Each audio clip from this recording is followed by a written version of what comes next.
So, slight change in plans. We're moving the orthography discussion panel to before the workshop, which is Peterson, who's right there. The topic of this is unusual orthographies, of which we've seen a few today. The format is pretty simple. It's a discussion among them. You're welcome to come up and just raise your hand and say you have a question or a prompt, but please make it questions that are questions, not questions that are comments rather than questions. Thank you very much. Did you say Duran? What? You get the honors. Oh, I'm in here? Didn't realize you were involved. No, I didn't.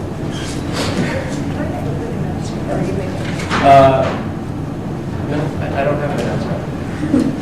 This is a pre-panel announcement. I realize I am so fascinated just kind of being back with conlangers and listening to everyone. I'm not taking a lot of notes, but what I'd really like is if you would like your work or your statements or on literally anything about yourself and conlanging for me to consider for this article, get my card and send me an email, send me your website, send me any comments, send me pages of stuff, I'll read it all, I really will. And I think that's the best way to do it, and then we'll have conversations too, and then that way I can look up names and faces. The other thing is, I have a couple copies of this novel, which is about the game played on language, and they're going to be out, they're going to be auctioned, right? You didn't mention that you actually wrote it. Oh, I wrote it. Sorry, I'm really awful at shameless self-promotion, but I try. So anyhow, it's going to be auctioned. Well, perhaps, I'm not sure why I'm getting to be the master of ceremonies, but Your turf?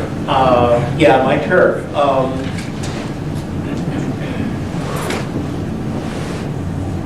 So I'm gonna pick on someone immediately to toss the ball over to, and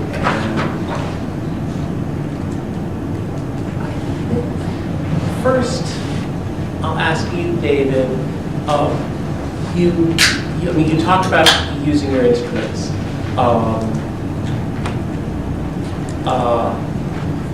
As an exercise, like a practical exercise, what do you do? I know what I do. I get a new cool pen or a brush thing or whatever, and I start filling pages with systematic-looking scribbles, and then seeing which ways they fit together, and then over time they get that look. And then maybe later on I figure out what the system is of the combinatorics. And often after that is when I start to think about what kind of language would be good for it and what kind of orthography would go. Talk about your process, and then maybe everybody can talk about just like how you get going.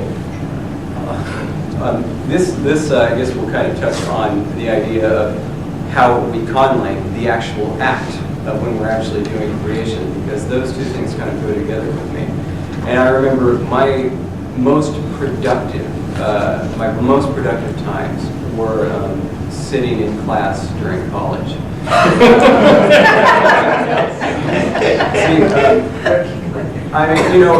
There are lectures going on, and I'm sure many people in this room have had this experience.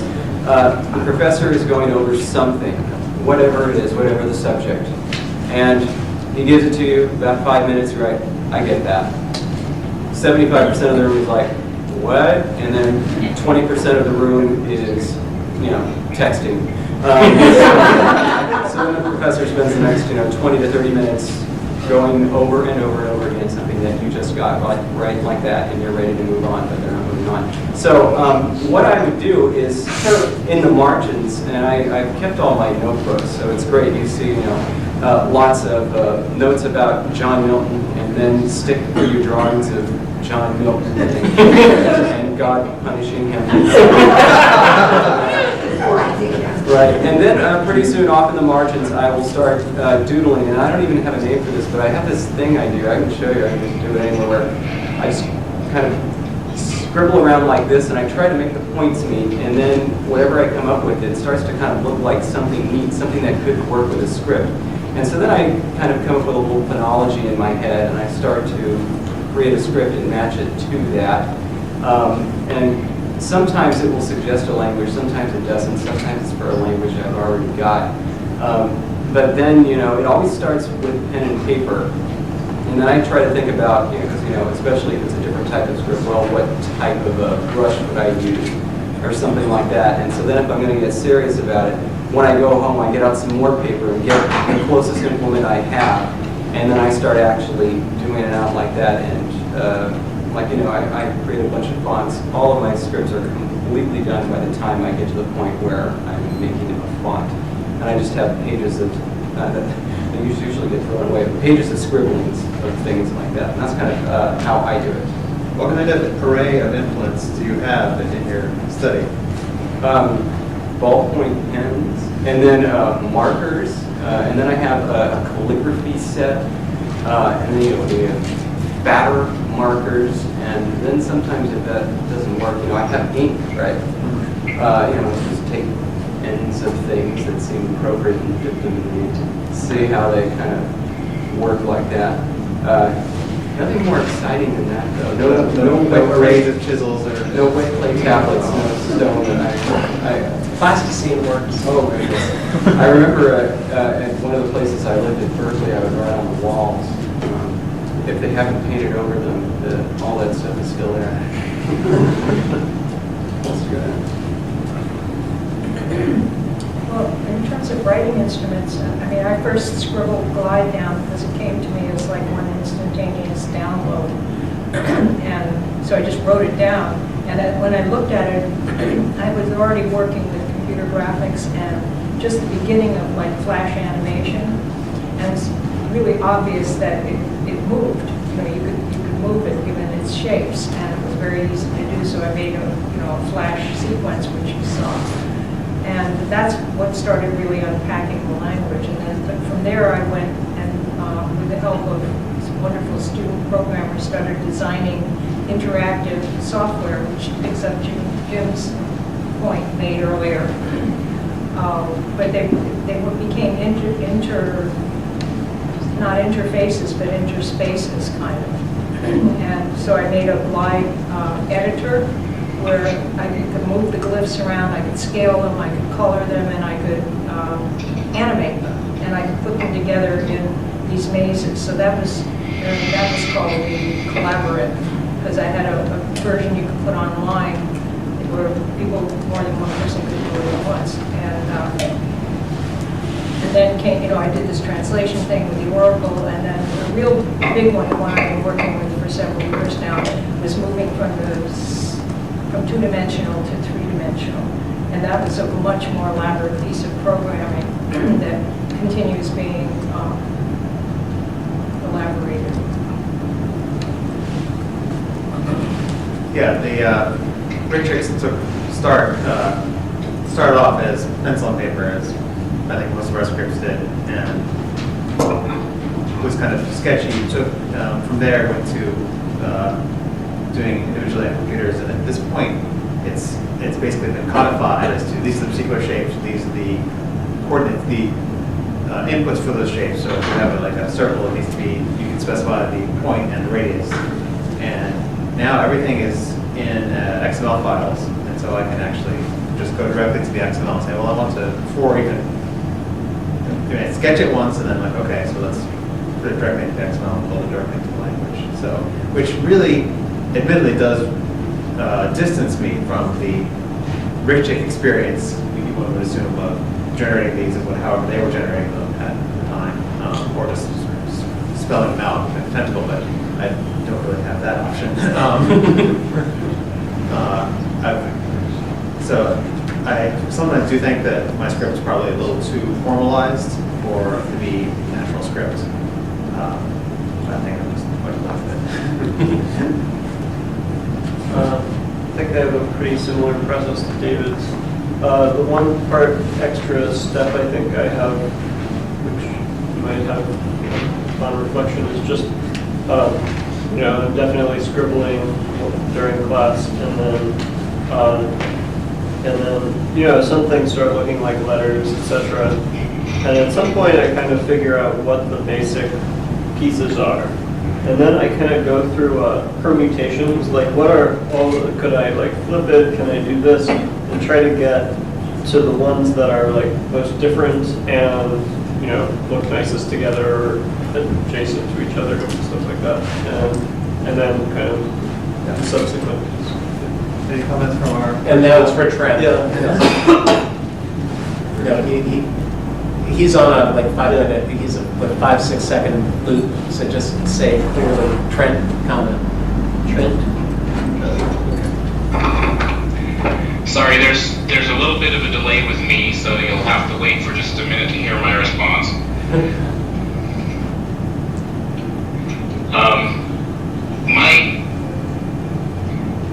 My process is a little bit different than the rest. I've designed 42 different writing systems, but they're all for one conlang Idrani, with a couple of exceptions. I have designed a couple of other languages. And Idrani actually started with orthography. When I was just in grammar school, I created a cipher, and I became so interested in writing systems that cipher developed into the language that is now Idrani. And there's been that kind of symbiotic circle ever since then, where the language will influence the orthography will influence the language. And another influence has been different experiences, different things I've seen throughout my life. Some of those were literature that I came across, some of them were movies, people that I met. In terms of how I execute it, I've been studying the scribal arts for several years, and so some of my orthographies are strictly artistic and for the pure pleasure of calligraphy. Others of them I try to do more sophisticated things, and I'll use computers, so I kind of do everything in that range. But most of the orthographies I design are just for one language.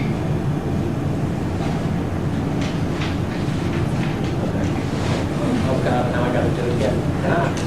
I had a question. Oh, great. Okay. Yeah, that's what I got. So Dennis, of course, everybody eventually comes across BrickChick, usually just by Googling around. And that's how I came across it as well. And I never look at it for very long because I just get too damnably jealous. And, I have to go and do something else to make myself feel better. But one of the things I think about, so we have these aliens that have the 7 tentacles, right? Yeah. What you have essentially developed is an orthography for yourself to transcribe this language. What about an orthography that they create for themselves? Do they have such a thing? Thought about it? Well, it was pointed out at, I think when I first introduced BrickChick to the conlang list, that it seemed kind of formal and regular.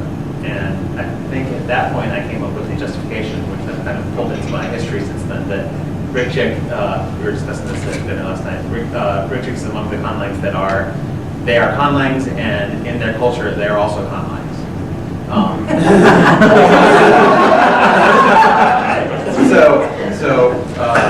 My current conceit is that BrickChick is itself a sort of Esperanto that won.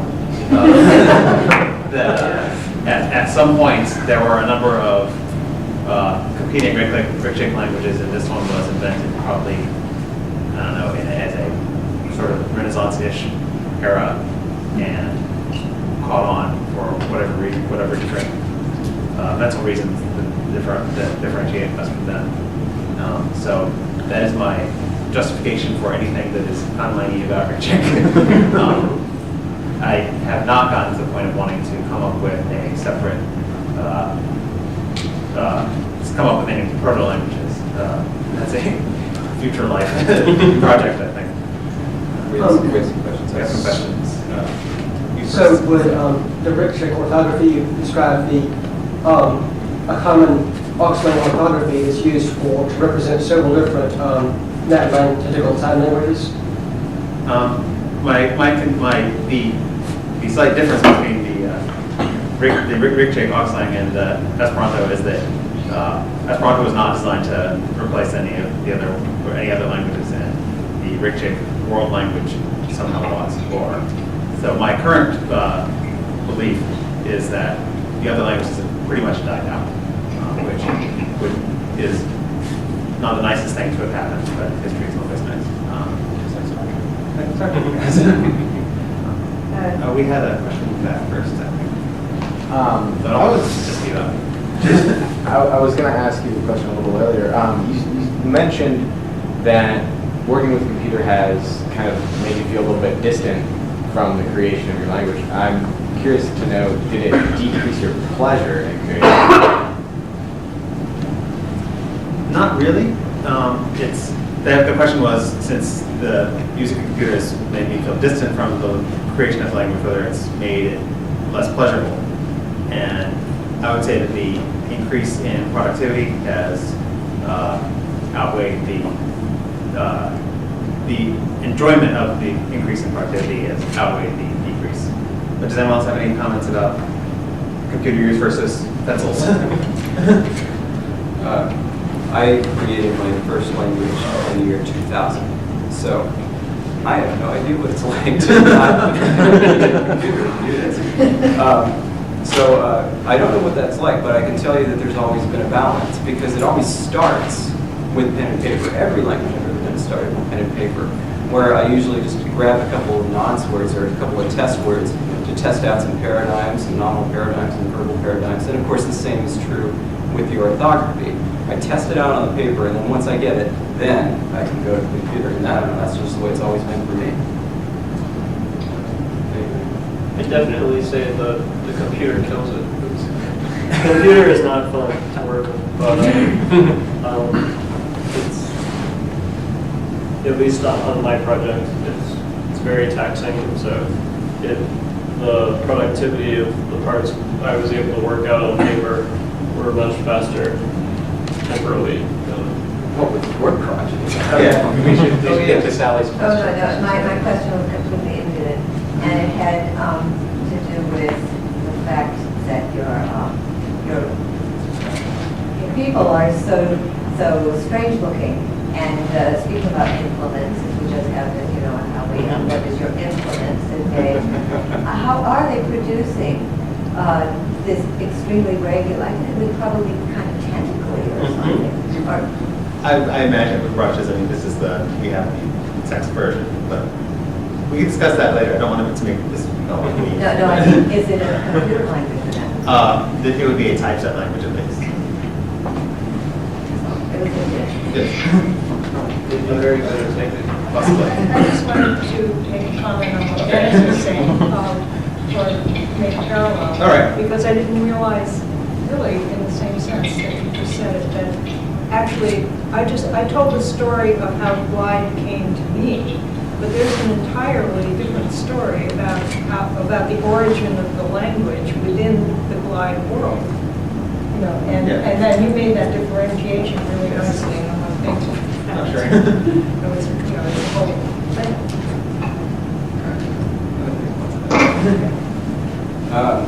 This is a bit of a vain question for Trent, who is somebody that another one where I can't look at his site for too long because I get too jealous. Oh, I can't see that. Yeah. Oh goodness. Yeah, stop it, Trent. All right. Anyway, this is kind of a strange two-part question, but it is nevertheless. What do you have a favorite script that you created? I know you have several. And what was it like creating these? And in particular, I'm thinking of something like Pachawi, like what went into that one, and the other one that starts with a KS and it has a lie in it. It's something like lie or something. Hopefully you'll recognize it when you hear me trying to say it.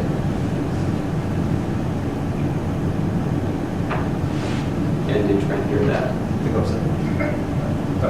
Give him a suggest.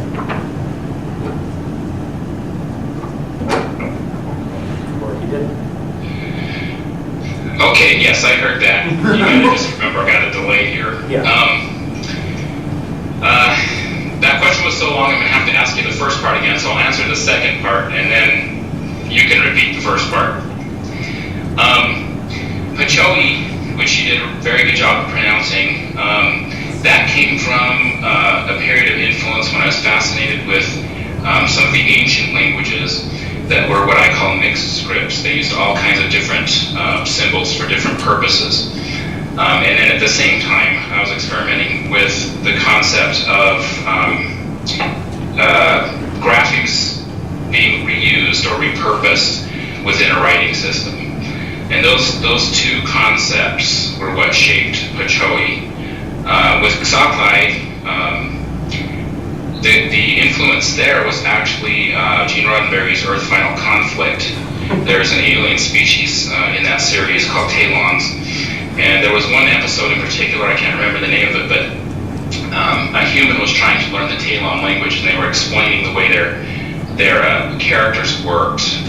And I wanted something that would have the same kind of aesthetic to it. And I was also at that time toying with the concept of the homeostatic balance in human beings when it comes to language between the desire for complexity so that one can make a distinction and the desire for simplicity, which actually tends towards ambiguity. And so there's always this homeostasis. And I wanted to see how far you could push those bounds in either direction and still have language that was human intelligible. And Xakai ended up being the result of that. It's actually a new type of writing system that I call a dynamic writing system. So could you repeat the first part of the question? Sure. Okay, the first part of the question was, it's just a silly, simple question. Do you have a favorite script of yours? And perhaps do you write these with pen and pencil just on your own?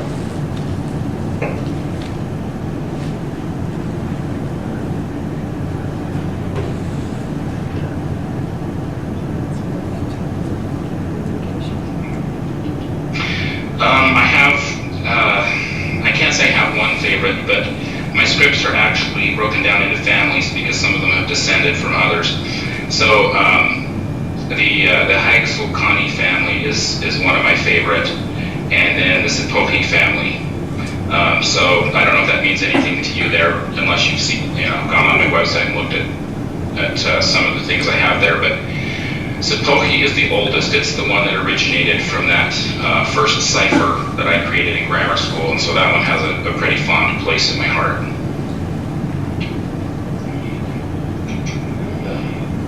We have about 3 minutes left, so I guess I'll pass it really fast, and everybody could give like one word or one couple of books or tool that might be good. Yeah, I'd certainly like to recommend that you get to a library that has the Oxford Dictionary of Writing Systems. It's unconscionably expensive at $150 or something, but it has 120 scripts well explained by scholars. So unlike a lot of stuff that we have to subsist on, it's not thin ruled. It's really rich. I guess I could always say Omniglot is always a great place for inspiration. I look at the Cham script, particularly the one on top. I don't know if it was what it's called, but yeah, the old Cham script. Just look at the number for 2. It's absurdly complicated, and it's 2.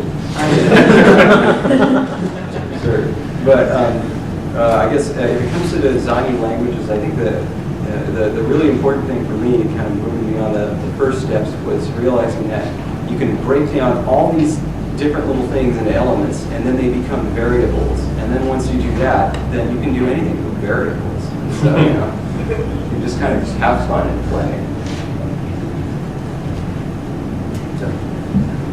Yeah, I was going to say Omniglot. Just in general, use of computers as drawing programs, and the ability to, I do a lot of work in PostScript, which is a printer description language, but it allows you to draw with code, and which is much easier for me to do than actually drawing with drawings. But, and having done that, especially since it's for a very regular language, makes it much easier to say, okay, well, now if I want to change how I draw all my circles, I don't have to go through and redraw 300 circles. I can just change the code and draw a circle and do that. Okay, we've got about 2 minutes left, so if you don't have one, Maybe Trent? Trent, do you have a final comment? We'll wait for you, and if you have one, he may not agree with that. You for sure agree. Trust the mic. Well, he didn't say it into the microphone, so. Yeah, that's it. I hear that. Yeah, I have a final comment. I think anyone who's trying to design an orthography should just let it be an aesthetic experience and let it evolve the way that it is natural for it to evolve. I do think it's good, though, to try to find things around you that are inspiring to you, and then incorporate those ideas and those inspirations into your orthography. I think that is when you become successful at creating an orthography. And that's it. That's a good idea. Thank you all.